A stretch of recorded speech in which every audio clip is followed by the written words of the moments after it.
इस खबर के प्रायोजक हैं Manohar Lal jewellers, sector 18, Noida, UP. Sapa विधायक अतुल प्रधान ने बीजेपी के फायर ब्रांड नेता संगीत सोम पर मीट फैक्ट्री चलाने के गंभीर आरोप लगाते हुए उनकी संपत्ति की जांच कराने की मांग की है। बीजेपी नेता संगीत सोम के शाहरुख खान को गद्दार कहने वाले बयान के बाद अब सरदना से सपा विधायक अतुल प्रधान ने भाजपा नेता संगीत सोम पर बड़ा हमला बोला है। सपा विधायक अतुल प्रधान का कहना है कि संगीत सोम आए दिन न केवल हिंदू मुस्लिमों में खाई पैदा करने वाले बयान देते रहते हैं, जबकि वह मुस्लिमों के साथ मिलकर मीट फैक्ट्री चलाते हैं। उन्होंने कहा कि संगीत सोम और उनकी पत्नी कई मीट फैक्ट्रियों में डायरेक्टर भी है, जो मीट सप्लाई और स्टोरेज का काम करते हैं। अतुल प्रधान ने कहा कि संगीत सोम को पहले भी कई बार धमकियां मिल चुकी हैं और उन पर जानलेवा हमले भी हुए, जिनका आज तक खुलासा नहीं हो सका। उन्होंने आरोप लगाया कि जब जब संगीत सोम की सुरक्षा की समीक्षा या रिन्यू होने का समय आता है, तभी किसी न किसी बहाने से धमकी मिलने की खबर सामने आ जाती है। क्योंकि हाल ही में भी संगीत सोम की सुरक्षा का रिव्यू होना था, उसी दौरान उन्हें बांग्लादेश से धमकी मिलने की बात सामने आ गई। उन्होंने कहा कि सरकार की एजेंसियां मेरी और संगीत सोम की संपत्तियों की जांच करें, ताकि सच्चाई सबके सामने आ सके। बता दें कि सपा नेता आजम खान ने भी 2013 में संगीत सोम को अल दुआ कंपनी चलाने का आरोप लगाया था, जिसके बाद सरकार के आदेश पर तत्कालीन कमिश्नर आलोक सिंह ने इसकी जांच की थी। लेकिन जांच में पाया गया था कि संगीत सोम ने 2005 में जमीन खरीदी थी और 2006 में बेच दी थी। मीट प्लांट चलाए जाने की बात झूठी निकली, जिसके बाद संगीत सोम ने प्रेस कॉन्फ्रेंस करके आजम खान पर जमकर पलटवार किया। उन्होंने तमाम आरोपों पर खुलकर जवाब दिया, लेकिन आजम खान पर कोई जवाब नहीं था। मैं जो आपके सामने कागज लेकर आया हूं, ये हिंदू मुसलमान की बात लगातार बोलते हैं। ये लगभग 12-15 कंपनियां हैं, जिनमें ये या तो डायरेक्टर हैं, या तो ये डायरेक्टर हैं, या इनकी पत्नी डायरेक्टर हैं, या इनकी साली डायरेक्टर है। और जो आपने टीवी पर देखा होगा, पहले भी चर्चा कई बार रही, जिस कंपनी का नाम लेते हैं अल दुआ फूड प्रोसेसिंग यूनिट, ये अलीगढ़ की है, ये सेकंड नंबर पर इस पे लिखी हुई है। इसके अलावा अल अनम नाम से भी है एग्रो फूड्स प्राइवेट लिमिटेड। ये बाकायदा, ये मैं आपको दिखा रहा हूं एफिडेविट इनका, ये गोल घेरे वाला। आप इनसे पूछिए कि ऐसा तो नहीं है कि आप नए नए हिंदू बने, ऐसा तो नहीं है कि आपकी दोस्ती अभी जो हिंदू और मुसलमान के साथ आपके साथ पार्टनरशिप रही मोइन कुरैशी के साथ, क्या ये कालांतर में जो फिर पहले आप डायरेक्टर थे और फिर आने वाले समय पर आपकी साली उसमें डायरेक्टर रही, और फिर आने वाले समय पर क्या गोपनीय रूप से उसमें आपकी अब भी साझेदारी है या नहीं है? आप गौर से देखिए इसका चेहरा, इस व्यक्ति का चेहरा, ये इन्हीं का ही फोटो है 2006 का, और ये बाकायदा इनका एफिडेविट है 25,000 रुपए के स्टाम्प पेपर पर। और इसमें अल दुआ फूड प्रोसेसिंग प्राइवेट लिमिटेड द्वारा डायरेक्टर संगीत सोम पुत्र श्री ओमवीर सिंह जी, निवासी 64 कौशाम्बी नगर गाजियाबाद, इसके दूसरे पार्टनर हैं इसी में मोइनुद्दीन कुरैशी पुत्र श्री साहुद्दीन, निवासी 3 खुर्जा के रहने वाले हैं। ये अभी पिछले दिनों आप लगातार देखते होंगे, उनके हमेशा जो बयान हैं वो विवादों से घिरे हुए रहते हैं। कभी वो किसी दल के नेता के लिए अपशब्द बोलते हैं, कभी किसी जाति और धर्म के नाम पर किसी के लिए अपशब्द बोलते हैं।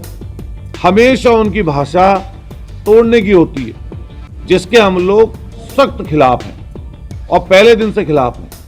और मैं कहना चाहता हूं, क्योंकि मैं सरदना विधानसभा की पॉलिटिक्स कर रहा हूं, मैंने वो भी समय देखा इस सरदना में जब वो बसपा से टिकट मांग रहे थे और लगभग टिकट उनका तय हो गया था 2007 के एमएलए का। आप पूछिएगा, जो मैं बात पूछूं आपसे कहूं अगर कोई गलत हो, वो टिकट नहीं हो पाया, तो वही शख्स 2009 में समाजवादी पार्टी से आप सब लोगों के सामने समाजवादी पार्टी के उम्मीदवार लोकसभा मुजफ्फरनगर के बने और 9 में वो चुनाव हार गए। उसके बाद उनका यहाँ भी मन नहीं लगा, फिर उनका सीधा आगे बढ़े और आगे बढ़ने के बाद में उन्होंने भारतीय जनता पार्टी से 12 का टिकट पाया, सरदना विधानसभा से वो चुनाव जीत गए। हमारे पास मौका था अपने आप को साबित करने का। हम छात्र राजनीति से गए थे पहले नंबर पे, वहां पर पहुंचे 12 में हम चुनाव हारे, हमने 5 साल मशक्कत की, हम फिर चुनाव हार गए। वो फिर भारतीय जनता पार्टी से विजयी हुए 2017 में। भारतीय जनता पार्टी की सरकार बनी। सरकार बनने के बाद में उनके पास सारी वो साधन और सुख सुविधाएं थी जिससे वो लोगों का भला कर सके, लेकिन जनता ने हमें मौका दिया और 22 में मैं विधायक बन गया। ये सरदना से संबंधित हिस्ट्री मैंने राजनीतिक आपको बताई, लेकिन जो ये शख्स है हमारे यहाँ, ये पूरा का पूरा, पूरी की पूरी यहाँ और सब जगह धार्मिक उन्माद फैलाने का इनका मकसद है। क्योंकि क्या हुआ पिछले दिनों, जैसे ये चुनाव हारे 2022 का, हम तो 2 बार हारे, हार पचाई, जनता में मेहनत की, जनता ने उसके बदले में हमें चुनाव जिताया। और हमने पहले दिन से ये बात कही कि हमारे लिए जनता फर्स्ट एंड लास्ट प्रायोरिटी हमारी जनता है। इनके लिए फर्स्ट एंड लास्ट प्रायोरिटी पैसा है। वो इन्होंने जो इस्तेमाल किया, आप उसकी तह तक नहीं गए। वो शब्द इसलिए इस्तेमाल किया, जो शाहरुख खान का नाम आया, वो लाइट में आने के लिए तो आया ही, लेकिन साथ साथ जो सिक्योरिटी है इनकी वो बनी रहे। जब ये लोग हिंदू और मुसलमान की बात करते हैं, हमेशा हिंदू और मुसलमान की चर्चा करना चाहते हैं, जनता के जो मुद्दे हैं उनसे ध्यान हटाने के लिए ऐसी चीजें करते हैं। तो आप किसी मुस्लिम कंट्री में उनको भेज देते या भिजवा देते, आपके पास चारा था, आप भेज देते। पहला हमला हुआ इनके ऊपर, आप पता करिएगा उनसे, जब आपको हाई कोर्ट से सुरक्षा मिली तो क्या कहकर इन्होंने सुरक्षा ली? इन्होंने सुरक्षा ली कि मैं गौ रक्षक हूं, और मैं गौ रक्षा करते हुए कुछ लोग ऐसे हैं जो मुझसे नफरत करते हैं, मेरी हत्या करना चाहते हैं। हाई कोर्ट में इन्होंने ये एफिडेविट लगाया और इनको हाई कोर्ट से 22 श्रेणी की सुरक्षा मिल गई। आज तक वो केस लंबित है। प्रचंड बहुमत की सरकार, सत्ताधारी पार्टी के विधायक और कैंट का अति सुरक्षित एरिया, और हमला हो जाता है। हालांकि वो गोबर से सना हुआ था, जो वो ग्रेनेड था, वो खुट्टल ग्रेनेड था। वो ग्रेनेड पता नहीं कहां पड़ा, उसकी पिन उसके छत के ऊपर मिली थी। अभी मुझे याद है, अखबार में छत के ऊपर मिली रखी हुई उसकी पिन। आज तक वो केस नहीं खुला। एक अधिकारी ने, नाम नहीं लेना चाहते हम, एक अधिकारी ने हमसे बताया, जानकारी दी, इसी सरकार के अधिकारी ने, नाम ले देंगे तो बेचारे का नुकसान हो जाएगा।